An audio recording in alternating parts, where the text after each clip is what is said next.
이 회개 이야기 가운데서 우리가 중요한 사실을 한 가지 발견하는 것은 이른 양의 비유 가운데서 예수님께서 이 양을 집에 업고 돌아오시는 이야기입니다. 양이 할 수 있었던 일은 바로 양이 동의하지 않는 이상, 그렇게 해달라고 선택하지 않는 이상, 목자는 억지로 양을 집으로 데리고 갈 수 없었어요. 그래서 이 양이 할 수 있었던 일은 목자가 찾아와서 집에 가자고 하실 때에 그 목자의 사랑에 동의하고 그 사랑에 맡기는 일이었어요. 이것을 우리가 흔히 믿음이라고 말합니다. 동의하고 선택하고 자신을 맡겼을 때에 목자는 양을 업고 집으로 돌아갈 수 있었어요. 때때로 사람들 중에 저 같은 사람들이 있을 수 있습니다. 예수님, 찾아와 주신 것만 해도, 나를 이렇게까지 사랑해 주신 것만 해도 너무 감사하니 그냥 저를 내버려 두십시오. 저는 죄값으로 죽어 마땅한 사람입니다. 그러니 용서해 주신다는 말씀으로 감사합니다. 그렇게 하고 스스로 포기하는 분들이 계세요. 상당히 양심적인 분들입니다. 어쩌면 염치를 차리는 사람들이에요. 때로 많은 그리스도인들이 너무 얌체 같은 짓을 하는 것입니다.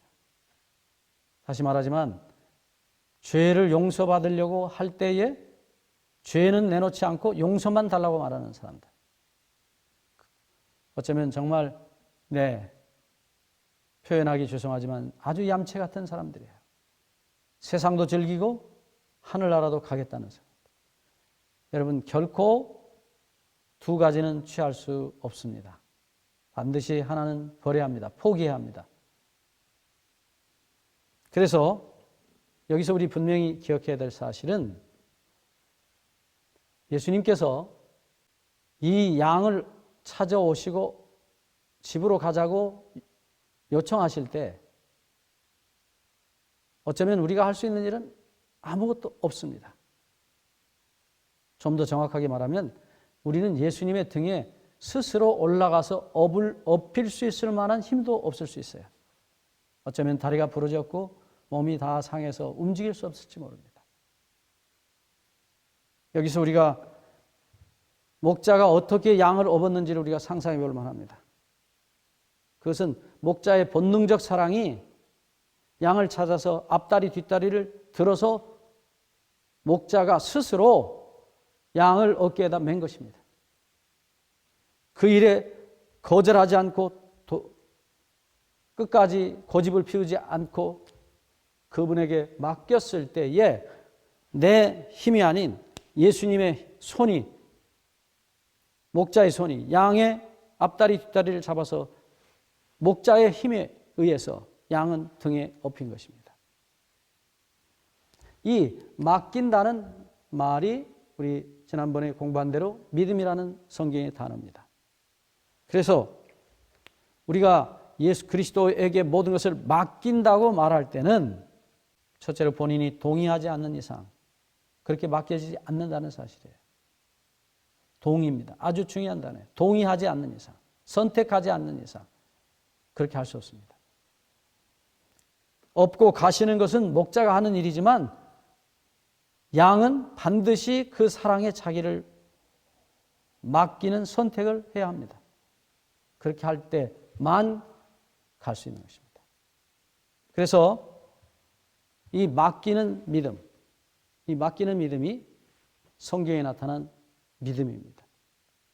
그래서 많은 사람들이 이 맡기는 일을 못하고 심지어는 이렇게 말하는 사람도 있습니다.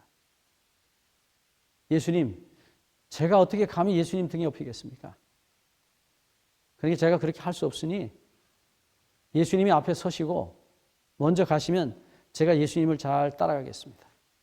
소위 예수님을 본받겠다는 사람들입니다. 예수님을 어쩌면 정말로 흉내라도 내보겠다. 사랑도 희생도 용서도 내가 해보겠다. 그러나 결코 예수님을 우리는 우리 힘으로 스스로 따라갈 수 없습니다. 예수님처럼 사랑하고 용서할 수 없습니다. 예수님 등에 엎혀서 예수님이 하시는 일을 따라가는 것 외에는 우리 죄인들이, 우리 양들이 할 수 있는 일이 아무것도 없다는 사실이에요. 정말로 죄에 익숙한 우리들이 어떻게 예수님처럼 사랑하고 용서하고 살 수 있겠습니까? 그건 불가능합니다. 흉내는 낼 수 있어요. 몇 번은 할 수 있어요. 그러나 결코 그렇게 할 수 없습니다. 여러분 기억하십시오. 예레미야가 말했듯이 표몸이 그 반점을 변할 수 없고 얼굴이 검은 흑인이 아무리 비누로 씻을지라도 얼굴이 새롭게 희게 될 수 없는 것처럼 죄에 익숙한 우리는 결코 예수님처럼 살 수 없습니다. 그래서 여기서 예수님께 맡기는 등에 엎혀서 가는 이 믿음을 우리가 정말 다시 한번 새롭게 하고 이것을 훈련해서 익숙해지도록 연습하는 것이 너무너무 중요합니다. 그래서 바울은 이 이야기를 고린도전서 15장 31절에 나는 날마다 죽노라 그렇게 말하고 있어요. 날마다 순간마다 사람이 회개하는 것은 일회적인 경험이 아니에요. 한 번 회개하고 끝나는 게 아닙니다. 순간마다 날마다 죽는 경험, 죄에 대해서 죽는 경험이 계속되어야 합니다. 그것은 용서의 사랑에 죽는 것이에요. 예수 그리스도의 용서하신 사랑에 끊임없이 자기를 믿음으로 맡기는 것입니다. 바울이 회심한 다음에 그가 쓴 로마서 7장의 경험을 보면 그가 이미 용서받고 거듭난 사람이 되었음에도 불구하고 자기도 모르는 죄가 자기를 끌고 가는 것을 그가 심히 통곡하는 것을 보게 돼요. 그래서 로마서 7장에 보면 7장 6절에 이제라는 말이 사용되고 있어요.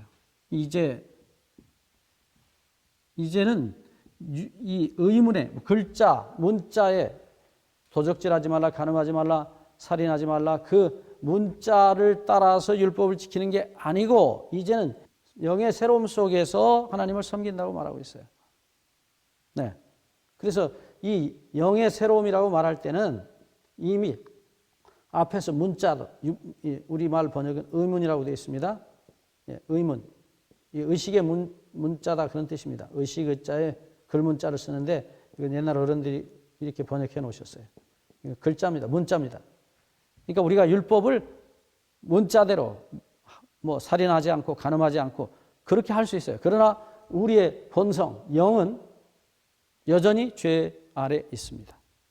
그런데 이 영이 새롭게 되어서 다시 말하면 우리가 흔히 말하는 거듭난 본성입니다.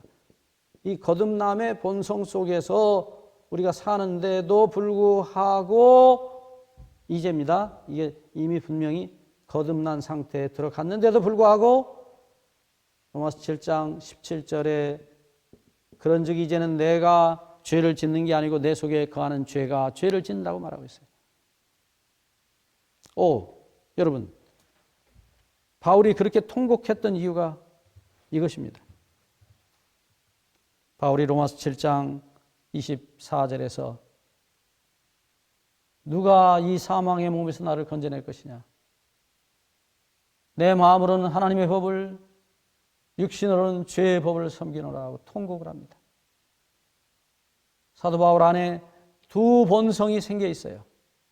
예수님의 마음과 본래 자기가 마귀로부터 받은 죄의 마음이 존재하는데 이것이 가끔 충돌을 하는데 자기도 모르게 그 죄의 본성이 자기를 업어다가 죄 아래로 끌고 가서 죄의 노예가 되게 하는 것입니다.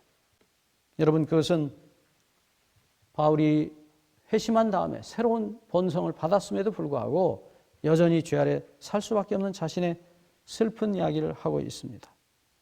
그래서 사도 바울은 거듭거듭 성령을 따라 행하고 육신을 따라, 다시 말하면 죄의 본성을 따라 행하지 말라고 말씀합니다. 계속해서 말하기를 그가 끊임없이 성령을 따라 행하라. 성령을 따라 행하라. 땅에 있는 지체를 죽이라.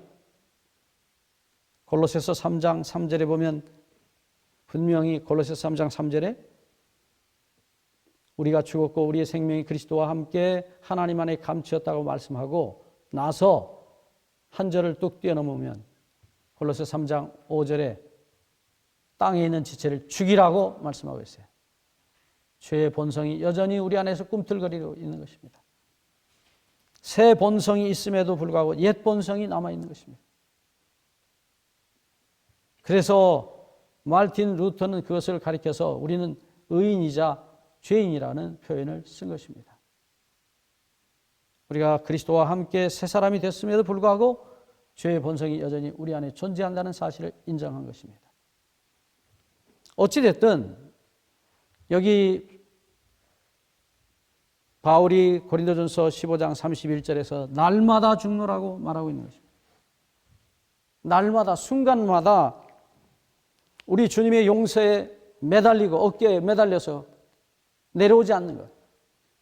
사단이 우리를 충동질하고 우리를 끌어내리려 할 때마다 우리의 죄된 본성이 우리를 좌절시킬 때마다 우리는 우리를 업으신 우리 주님의 어깨에 목에 끝까지 매달려서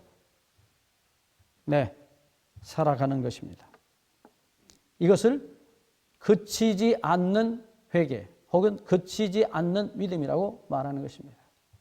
계속되는 끊임없이 주님의 용서의 어깨에 매달리는, 그리고 우리를 붙잡으신 우리 주님의 손에 끊임없이 맡기는, 죄인이기에 어쩔 수 없이 맡길 수밖에 없는, 그래서 바울이 로마서 1장 16, 17절에 말한 대로 의인은 오직 믿음으로 사는 것입니다. 그분에게 맡기는 믿음 외에는 우리가 살아남을 길이 없는 것입니다. 여러분, 우리가 때때로 사단으로부터 공격을 받습니다. 우리를 실망시키고 좌절시킵니다. 그때마다 예수님의 용서의 등에서 내려오지 않고 그분의 목을 안고 우리를 업으신 우리 주님의 손을 의지하고 우리 아버지 집까지 잘 가셔야 합니다. 그것이 회개한 사람의 삶입니다. 그것을 성경은 거듭거듭 회개와 믿음이라고 말했어요. 믿음으로, 맡김으로 끊임없이 우리 주님께로 돌아가고 우리 주님은 우리를 업으시고 아버지 집에까지 계속해서 가실 때까지, 도착하실 때까지 우리를 놓지 않고 우리를 어깨 매시고 우리를 데리고 가시는 것입니다. 시편 139편에 보면은 시편 기자는 말했습니다. 내가 땅 끝에 갈지라도, 바다 끝에 갈지라도, 하늘 끝에 갈지라도 거기 하나님께서 계신다고 말씀하셨어요. 그분의 임재는 온 우주에 충만합니다. 그리고 그분은 우리를 당신의 가슴에 안으셨어요. 시편 139편 5절 6절에 보면 주께서 나의 전후를 두르시며 내게 안수하셨나이다. 여러분, 우리의 전후를, 앞뒤를 두르시고 우리를, 머리를 안수하신, 우리를 품에 안고 계시는 하나님 우리 아버지의 모습입니다. 우리를 용서의 가슴에 안으셨습니다. 여러분, 그 가슴 속에서 끝까지 맡기고 아버지 집까지 잘 가시기를 바랍니다.